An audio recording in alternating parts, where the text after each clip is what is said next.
ሰላም ጤና ይስጥልኝ እንዴት ናችሁ ያቦጊዳ ቤተሰቦች ቴዲ ነኝ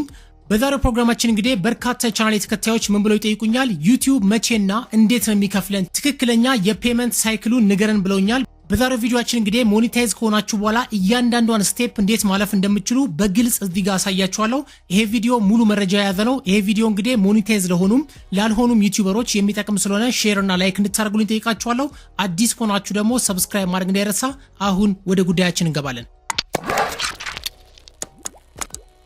ውድ ቻናል ቤተሰቦች ቀደም መግቢያ ላይ እንዳልኳችሁ እንግዲህ ዩቲዩብ ፔመንት ሳይክል አለው እነዚህ ፔመንት ሳይክል የሚባሉት ነገሮች ገንዘቡ ባንክ አካውንታችሁ ውስጥ ከመግባቱ በፊት ማለፍ ያለባችሁን ሙሉ ስቴፖች ያሳያችኋል በዚህ ቪዲዮ እንግዲህ እነሱን ስቴፖች እንዴት እንደምታልፏቸው እንደዚሁም ደግሞ በየትኛው ቀን ገንዘባችሁ ማየት እንደምትችሉና እንደዚሁም ደግሞ ክፍያችሁ መቼ እንደሚፈጸምላችሁ ሙሉ መረጃ የያዘ ቪዲዮ ነው ማለት ነው ክብራን የቻናላችን ቤተሰቦች ብዙዎቻችሁ እንደምታውቁት እንግዲህ የዩቲዩብ ፓርትነር ፕሮግራም ወይም ደግሞ ሞኔታይዝ ሆነን ገንዘብ ለመስራት ዩቲዩብ ከሚጠይቃቸው ነገሮች መሃል ዋንኛው እንግዲህ 1000 ሰብስክራይበሮችን ነው እዚህ ጋር እንደምትመለከቱት 1000 ሰብስክራይበሮችን ከሰበሰባችሁ በኋላ እንደዚሁም ደግሞ 4000 ዋች አወር ወይም ደግሞ 4000 የእይታ ሰዓትን ከሰበሰባችሁ በኋላ ዩቲዩብ ሞኔታይዝ ያደርግላችኋል ወይም ደግሞ ገንዘብ መስራት ትጀምራላችሁ ማለት ነው ሌላኛው ደግሞ ሁለተኛው መንገድ ሞኔታይዝ ማድረጊያው ምንድነው 1000 ሰብስክራይበሮች እንደዚሁም ደግሞ እዚህ ጋር እንደምትመለከቱት 10 ሚሊዮን ፐብሊክ የሆኑ የሾርት ቪዲዮ እይታዎችን በ90 ቀን ውስጥ የምታገኙ ከሆነ ዩቲዩብ ሞኔታይዝ ያደርግላችኋል ማለት ነው ስለዚህ ክብራን የቻናላችን ቤተሰቦች አሁን በነገርኳችሁ በሁለቱ መንገድ ሞኔታይዝ አድርጋችሁ ከጨረሳችሁ በኋላ ዩቲዩብ ቀጥሎ የሚጠይቃችሁ ወሳኝ ነገሮች አሉ እነዚህ ወሳኝ ነገሮች ምንድናቸው የሚለውን ደግሞ አሁን አሳያችኋለሁ እንደምትመለከቱት እንግዲህ ወደ ቻናላችን ቤተሰቦች ገንዘቡ ባንክ አካውንታችሁ ውስጥ እስኪገባ ድረስ እነዚህን 5 ነገሮች ዩቲዩብ ላይ ማለፍ ይኖርባቸዋል ማለት ነው እነዚህ ነገሮች ምን እንደሆኑ በዝርዝር ላስረዳችሁ እዚህ ጋር እንደምትመለከቱት የመጀመሪያው ታክስ ኢንፎርሜሽን መሙላት አለባችሁ ታክስ ማትሞሉ ከሆነ ያው ገንዘቡ አካውንታችሁ ውስጥ አይገባም ይሄንን የተመለከተ ቪዲዮ አለ ዲስክሪፕሽን ቦክስ ላይና የኮሜንት የመጀመሪያው ቦታ ላይ አስቀምጥላችኋለሁ ሁለተኛው ደግሞ ምንድነው እዚህ ጋር እንደምትመለከቱት ቬሪፊኬሽን ትሬሾልድ ይላል ይሄ ማለት ነው $10 ከሞላችሁ በኋላ አድሰንስ ፖስታ ይልክላችኋል ያንን ፖስታ አምጥታችሁ እንድትሞሉለት ይፈልጋል ማለት ነው ፖስታውን ከሞላችሁ በኋላ በመቀጠል ምን እንደሚጠይቃችሁ እዚህ ጋር እንደምትመለከቱት አይደንቲቲ ቬሪፊኬሽን ይጠይቃል ስለዚህ በፓስፖርት ኢትዮጵያ ውስጥ ያላችሁ ቤተሰቦች ያው ብዙዎቻችሁ ፓስፖርት ነው መጠቀም የምትችሉት ሌላ ሀገር የምትኖሩ ግን መንጃ ፍቃድ መታወቂያና የመሳሰሉ ዶክመንቶችን መጠቀም ትችላላችሁ ስለዚህ እነዚህን ሁለቱን ስቴፖች በዚህ መንገድ ታልፋላችሁ ቪዲዮ አለ ዲስክሪፕሽን ቦክስ ላይና የኮሜንት የመጀመሪያው ቦታ ላይ አስቀምጥላችኋለሁ ወደ ሶስተኛው ስናልፍ ደግሞ እዚህ ጋር እንደምትመለከቱት ፔመንት ሜተድ ሴሌክሽን ትሬሾልድ ይባላል ይሄ ማለት ባጭሩ ምን ማለት ነው ገንዘቡ የሚገባላችሁን የባንክ አካውንት ኮኔክት እንድታደርጉለት ይፈልጋል ስለዚህ እናንተ ዩቲዩብ ላይ የሰራችሁትን ገንዘብ ወደ ባንክ አካውንታችሁ እንዲገባላችሁ የምትፈልጉትን ባንክ አካውንታችሁን ትሞሉለታላችሁ ማለት ነው ምን ላይ አድሰንስ ላይ ማለት ነው አራተኛው ስቴፕ ጋር ስንመጣ እዚህ ጋር እንደምትመለከቱት ፔመንት ትሬሾልድ ይላል ይሄ ማለት ባጭሩ ምን ማለት ነው ገንዘቡን ተከፋይ ለመሆን ዩቲዩብ ራሱን ያስቀመጠው ትሬሾልድ ወይም ደግሞ መጠን አለው ማለት ነው ስለዚህ ይሄንን ትሬሾልድ ማለፍ አለባችሁ ብዙን ጊዜ እንግዲህ በዶላር ከሆነ 100 ይላል እንደዚሁም ደግሞ በፓውንድ ከሆነ ደግሞ 60 እንደዚሁም በዩሮ ከሆነ ደግሞ 70 ዩሮ አካባቢ ይጠይቃል ስለዚህ ይሄንን ፔመንት ትሬሾልድ ካለፋችሁ በኋላ እንግዲህ በሚገባ ተከፋይ መሆን ትችላላችሁ ማለት ነው ግን ተከፋይ ከመሆናችሁ በፊት እንዴት ሆኖ ነው ወደ አድሰንሳችሁ ገንዘባችሁ ትራንስፈር የሚደረገው የሚለውን ደግሞ እያንዳንዱን ስቴፕ ባይ ስቴፕ ልንገራችሁ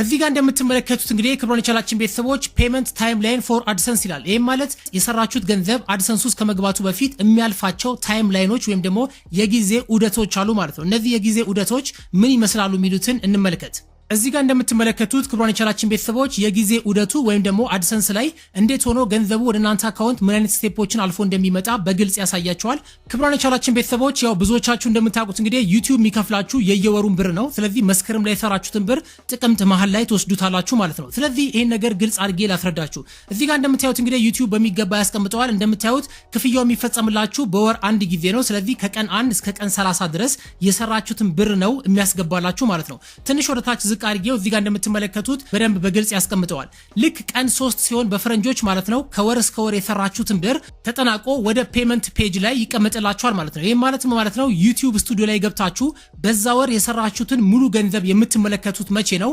በፈረንጆች ቀን 3 ሲሆን ማለት ነው የምታዩት ስለዚህ ቀን 3 ላይ የሰራችሁት ገንዘብ በትክክል ምን ያህል እንደሆነ ዩቲዩብ ስቱዲዮ ላይ ገብታችሁ ካያችሁ በኋላ ልክ በፈረንጆች ከቀን 7 እስከ ቀን 12 ባለው ቀን ውስጥ ማለት ነው ብራችሁ ወደ አድሰንስ ይላካል ማለት ነው። ስለዚህ አድሰንስ ላይ ገብታችሁ በዚህ ወር የሚከፈላችሁን ብር ማየት የምትችሉት ከቀን 7 እስከ ቀን 12 ባለው ቀን ውስጥ ነው ማለት ነው። ከዛ በኋላ እንግዲህ ወደ ክፍያው ስቴጅ ላይ ነው የሚገባው ማለት ነው። ስለዚህ ክብሯን የቻላችን ቤተሰቦች ክፍያውን ለመፈጸም ቅድም እንዳልኳችሁ እንግዲህ $100 ወይም ደግሞ 70 ዩሮ እንደዚሁም ደግሞ 60 ፓውንድ አካባቢ መሙላት ይኖርባቸዋል። ከዛ ድረስ አድሰንስ 0 ሆኖ ነው የሚቀመጠው ማለት ነው። በመቀጠል እንግዲህ ክብሯን የቻላችን ቤተሰቦች እዚህ ጋር እንደምትመለከቱት ልክ ቀን 20 ሲሆን ፔመንት ትሬሾልዱን እንደሞላችሁና ክፍያው በዚህ ወር እንደሚፈጸምላችሁና እንደማይፈጸምላችሁ አድሰንስ ዲሳይድ ያደርጋል ማለት ነው። ስለዚህ በቀን 20 ቼክ ይደረጋል ማለት ነው። ከዛ በኋላ ምን እንደሚፈጸመው ክብሯን የቻላችን ቤተሰቦች እዚህ ጋር እንደምትመለከቱት ከቀን 21 እስከ ቀን 26 ድረስ ሙሉ ለሙሉ ገንዘባችሁ ወደ ባንክ አካውንታችሁ ገብቶ ያልቃል ማለት ነው። ስለዚህ በቀን 21 እንግዲህ ብዙ ሰዎች ኢሜል ይደርሳቸዋል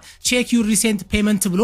አድሰንስ ኢሜል ይልክላችኋል ማለት ነው። ስለዚህ ክብሯን የቻላችን ቤተሰቦች ከቀን 21 እስከ ቀን 26 ገብቶ ካላለቀላችሁ በእነዚህ 6 ቀኖች ውስጥ ወይም ደግሞ 7 ቀኖች ውስጥ ገብቶ ካላለቀላችሁ ወይም ደግሞ ካልገባ ባንክ አካውንታችሁን ቼክ ማድረግ ይኖርባችኋል። ባንክ ቤቱንም ሄዳችሁ ማውራት ይኖርባችኋል። የሞላችሁት የባንክ አካውንት ትክክል እንደሆነም የግድ ቼክ ማድረግ ይኖርባችኋል ማለት ነው። ስለዚህ እነዚህ ቀኖችን በደንብ ማወቅ አለባችሁ። ብዙ ሰዎች እንግዲህ የሰራውን ገንዘብ ወደ አድሰንስ አልተላከልንም ብለው ብዙ ሰዎች ላይቭ ላይ ጠይቁኛል። ስለዚህ ከቀን 21 እስከ ቀን 26 ባለው ቀን ውስጥ ባንክ አካውንታችሁ ውስጥ ገንዘቡ ገብቶ ያልቃል ማለት ነው። ፔንዲንግ ከሌለው ማለት ነው። ይሄም ማለት ቅድም ያልኳችሁን ታክስ ሞልታችሁ አይደንቲቲ ቬሪፋይ አድርጋችሁ ፖስታ ከመጣላችሁ ሞልታችሁ አለበለዚያም በፓስፖርት ቬሪፋይ አድርጋችሁና ቅድም የነገርኳችሁን 5ቱን ስቴፖች ካለፋችሁና $100 ከሞላችሁ በሚገባ በእነዚህ 7 ቀኖች ውስጥ ገንዘቡ አካውንታችሁ ውስጥ ገብቶ ያልቃል ማለት ነው። ስለዚህ ክብሯን የቻላችን ቤተሰቦች የዩቲዩብ ፔመንት ሳይክል እንግዲህ ይሄንን ይመስላል። በጣም ቀላል ነው። ያው ብዙ ሰዎች እንግዲህ የሚደናገጡት ምንድነው እዚህ ጋር ቅድም ያልኳችሁ ከቀን 7 እስከ ቀን 12 ባለው ውስጥ 70 ዩሮ ወይም ደግሞ $100 ካልሞላችሁ ወደሚቀጥለው ወር ተሸጋግሮ ነው ገንዘቡ የምትቀበሉት እንጂ ወደ አድሰንስ ገንዘቡ ሙሉ ለሙሉ ስለማይተላለፍ በዛ ወር ገንዘቡን ላታገኙ ትችላላችሁ። ስለዚህ ምን ጊዜም በአንድ ወር ውስጥ ገንዘቡን ሞልታችሁ ለመጨረስ መሞከር ይኖርባችኋል። ካልሞላላችሁ ግን ወደሚቀጥለው ወር ይሸጋግራል ማለት ነው። ስለዚህ ክብሯን የቻላችን ቤተሰቦች በዛሬው ቪዲዮአችን እጅግ በጣም በቀላሉ እንዴት አድርጋችሁ የዩቲዩብ ቻናላችሁ ላይ የሰራችሁትን ገንዘብ በምን አይነት ፔመንት ሳይክል ውስጥ አልፋችሁ ገንዘባችሁን መቀበል እንደምትችሉ በግልጽ እንዳስረዳችሁ ተስፋ አደርጋለሁ። ግር ያላችሁ ወይም ደግሞ ማወቅ የምትፈልጉት ነገር ካለ ኮሜንት ላይ አስቀምጡልኝ፣ የሁላችሁንም መልስላችኋለሁ። በሚቀጥለው አስተማሪና ቁም ነገር አዘል ፕሮግራም ይዤላችሁ እስክመጣ በያላችሁበት የዓለም ዳርቻ ሰላማችሁ ብዝት ይበልልኝ። ቸር ያቆየን።